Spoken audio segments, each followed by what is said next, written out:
नमस्कार, अपन समाचार में स्वागत है। शुरू करी छी सिन्धुपाल्चोक में हत्या भेल प्रसंग से। सिन्धुपाल्चोक के 5 पोखरी थांगपाल गाउँपालिका वार्ड 5 गुंसा में बीतल रात एक युवक के विभत्स हत्या भेल। विजय गोले के बीतल रात 10:15 बजे हत्या भेल इलाका प्रहरी कार्यालय मेलम्ची के प्रहरी निरीक्षक महेन्द्र दर्नाल जानकारी दिलन। ओहि गाउँपालिका के 23 वर्षक मिलन स्यांगबो आ 24 वर्षक बम बहादुर स्यांगबो हत्या क फरार रहल प्रहरी के अनुसंधान से पता लगल। फरार रहल दुनू अभियुक्त के खोजी कार्य जारी रहल जिला प्रहरी कार्यालय सिन्धुपाल्चोक के सूचना अधिकारी माधव प्रसाद काफले जानकारी दिलन। वीरेंद्रनगर के 13 वर्षीय बालक के सामूहिक बलात्कार के आरोप में प्रहरी 7 जना के पकड़ लगे।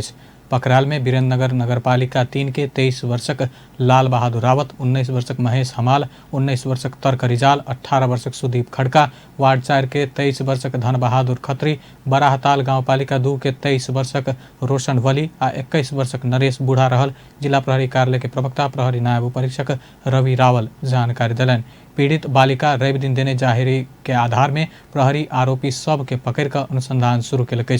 वही बालिका प्रहरी के देने जाहिरी में अपना ऊपर वो सब बेर बेर आसीन 15, 16 आ 23 गते 4 जना आ दोसर बेर 2 जना जबरदस्ती करने उल्लेख कल गेल।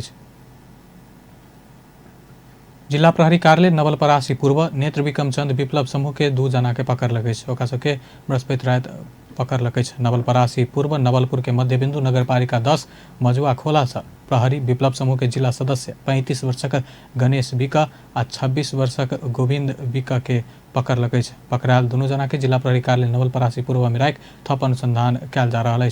तहिना जिला अदालत बागलुंग में धरोटी बुझा कर तारीख में छूटल लगले विप्लव समूह माओवादी के कार्यकर्ता कमान सिंह नकाल छेत्री आ बाबूलाल साह के पकड़ाल।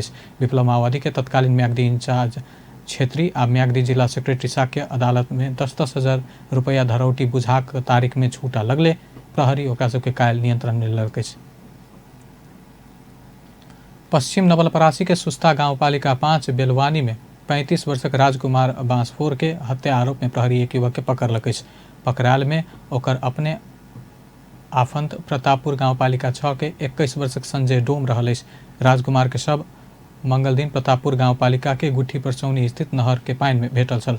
पकड़ाल डोम के हत्या केने स्वीकार केने प्रहरी उपरीक्षक वीरेंद्र थापा जानकारी दिलन। सोमक राते दोनों पक्ष बीच सामान्य बात में विवाद भेला बाद धैर्यगर हथियार प्रयोग का हत्या केने डोम बयान दिलक। सरकारक प्रवक्ता एवं संचार तथा सूचना प्रविधि मंत्री गोकुल बास्कोटा प्रधानमंत्री केपी शर्मा ओली देखने सपना में चीनिया राष्ट्रपति शी जिनपिंग के साथ समर्थन पाने बतौलन। मंत्री बास्कोटा नेपाल के भू परिवेष्टित स भू जड़ित राष्ट्र बनेबाक प्रधानमंत्री ओली बारंबार देखौने सपना में साथ समर्थन करत चीनिया राष्ट्रपति शी नेपाली जनता समक्ष सार्वजनिक अभिव्यक्ति देने बतौलन। बृहस्पति दिन मंत्री बास्कोटा आयोजित करने पत्रकार सम्मेलन में अब नेपाल हवाई समुद्र यातायात संचार रेल सेवा लगायत के आधुनिक विकास के मानक सब में चीन संग आगा बढ़वाक संभावना के गेट चीनिया राष्ट्रपति से खुजल बतौलन। मंत्री बास्कोटा चीनिया राष्ट्रपति के नेपाल भ्रमण ऐतिहासिक रूप में सफल भेल से हो दोहरौलन। यो बाँड्नु भएको थियो समितिको चौथो बैठकमा सहभागी हुन उद्योगमा नेपाल सरकारका तर्फबाट चाइना प्रोभिजन अफ मिलिट्रीमा रहेको छ। बीचको हातेमालो एउटा असाधारण ऐतिहासिक कदम हो। त्यसैले भ्रमण सफल मात्रै होइन, ऐतिहासिक रूपले यो सफल भएको छ। नेपालका सम्माननीय प्रधानमन्त्रीज्यूले बारम्बार एउटा सपना देख्नुभएको थियो, बाँड्नु भएको थियो। त्यो हो नेपाल चाहिँ अब भूपरिवेष्टित होइन, भूजडित हुनुपर्दछ। त्यो कुराका निम्ति चीनबाट बलियो साथ र समर्थन स्वयं चीनिया राष्ट्रपति महामहिम सी जिनपिङको मुखबाटै यो कुरा नेपाली जनता समक्ष व्यक्त भएको छ। प्रतिबद्धताको हिसाबले पनि त्यो आएको छ। त्यसले मंत्री बास्कोटा चीनिया राष्ट्रपति के नेपाल भ्रमण के उपलब्धि के मोल में मापन नहीं क सकबाक बतौलन। सरकार 24 वर्ष भीतर देश में गरीबी निवारण क सकबाक लक्ष्य लेलक। भूमि व्यवस्था सहकारी तथा गरीबी निवारण मंत्रालय के सचिव सूर्य प्रसाद गौतम अगिला 24 वर्ष भीतर नेपाल के गरीबी मुक्त राष्ट्र बनेबाक लक्ष्य लेने बतौलन। अंतर्राष्ट्रीय गरीबी निवारण के दिवस अवसर पर काल्हि ललितपुर में भेल कार्यक्रम में गरीबी निवारण के लिए सरकार संबंधी अलग नीति तय करने से स्पष्ट कलन। देश में 18.7% नागरिक गरीबी की रेखा मुनि रहल सरकारी तथ्यांक। सचिव गौतम गरीबी की रेखा मुनि रहल जनसंख्या के गरीबी से मुक्त कराबा संबंधित सब पक्ष के संयुक्त प्रयास की आवश्यकता में जोर दिलन। कसरी गरिबीको रेखाभन्दा माथि उकास्ने भन्ने चिन्ताको विषय आज सबै क्षेत्रको एजेन्डामा रहेको छ र त्यस्तै सँगसँगै नेपालको संविधान 2072 को धारा 16(1) मा प्रत्येक व्यक्तिलाई सम्मानपूर्वक बाँच्न पाउने मौलिक हकको सुनिश्चितता पनि सँगसँगै गरिएको छ र नीतिका हिसाबले, कानुनका हिसाबले र मौलिक हकमै स्थापित गरेको विषयलाई हामीले सशक्त रूपमा र संयुक्त रूपमा कसरी गरिबी विरुद्ध लड्ने भन्ने उपायहरूको खोजी गर्ने र त्यस्ता कार्यक्रमहरू सञ्चालन गर्ने विषयवस्तु पनि हामीले खोज्न जरुरी छ र त्यसै हिसाबले नेपाल सरकारले गरिबी नीति 2076 साल असार 12 गतेका दिन मन्त्री परिषदबाट स्वीकृत भइसकेको छ र अघि हाम्रो चन्द्रकलाजीले भने जस्तो साउनबाट यो कार्यान्वयनमा चाहिँ आइसकेको अवस्था पनि छ र हामीले 21 सचिव गौतम सरकार गरीबी निवारण के लेल आय आर्जन के विभिन्न कार्यक्रम सब संचालन करैत आयल सेहो बतौलनि। गैर आवासीय नेपाली संघ NRNA के राजधानी में जारी 9वीं विश्व सम्मेलन नया नेतृत्व चयन कलक। NRNA के अध्यक्ष में कुमार पंत विजयी भेला। पंत कुल आचार्य के पराजित केलनि। सत्तारूढ़ दल नेकपा के समर्थन पंत के छल त विपक्षी दल नेपाली कांग्रेस के आचार्य के समर्थन रहल छल। तहिना संघ के सचिव में गौरीराज जोशी, कोषाध्यक्ष में महेश कुमार श्रेष्ठ, सह कोषाध्यक्ष में लोक दहाल विजयी भेला। अब अंतर्राष्ट्रीय समाचार।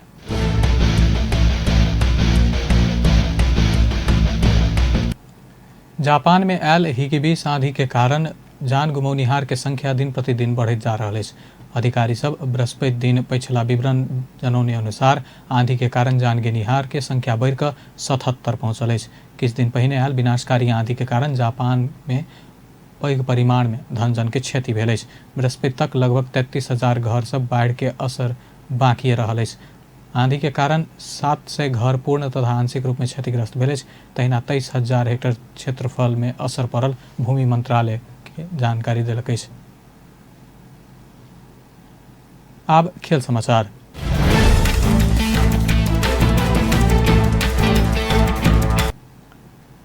सातम विश्व सैनिक ग्रीष्मकालीन खेलकूद प्रतियोगिता आई से चीन में शुरू भ रहा है। इंटरनेशनल मिलिट्री स्पोर्ट्स काउंसिल प्रत्येक 4 वर्ष में करवला प्रतियोगिता में नेपाली सेना पहिल बेर भाग लेवा जा रहा है।